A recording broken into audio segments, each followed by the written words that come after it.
reported today in The Verge. Would background checks make dating apps safer? Match Group, the largest dating app conglomerate in the US, doesn't perform background checks on any of its app's free users. A ProPublica report today highlights a few incidents in which registered sex offenders went on dates with women who had no idea they were talking to a convicted criminal. These men then raped the women on their dates, leaving the women to report them to the police and to the app's moderators. These women expected their dating apps to protect them, or at least vet users, only to discover that Match has little to no insight on who's using their apps. The piece walks through individual attacks and argues that the apps have no real case for not vetting their users.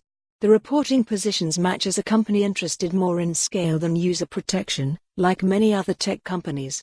Match told ProPublica that it can't perform background checks because the system is not just costly but unreliable.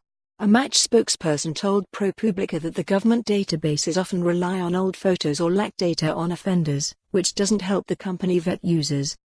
But dating apps have a deeper identity problem, and it won't be easy to fix. Even if the databases offer solid information, people might not want to provide their full name on the app because it comes with extra weight that would shift the app's culture. People might not feel as open to discussing sexual preferences or talking freely. Women might not want their full names on the app out of fear of harassment.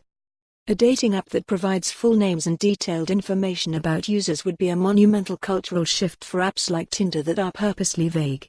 Tinder targets 18 to 25-year-olds who are single and looking to meet new people, mostly without commitment.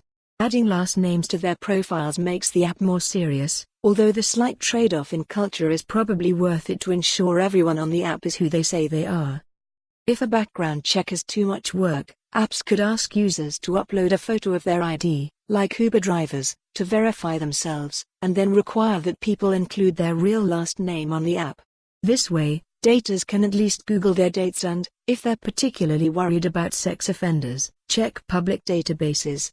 That feels like the simplest solution, although it then requires users' trust in the apps to keep their data safe. It also could leave users vulnerable to stalking if strangers can find everything they want to know about a match. Overall, verifying identity on dating apps has always been tricky, particularly because of prior stigma surrounding online dating. Every product approaches that problem in a slightly different way. OkCupid, a Match Group property considered an online dating pioneer, allowed users to identify through. For more on this story, visit the news article link.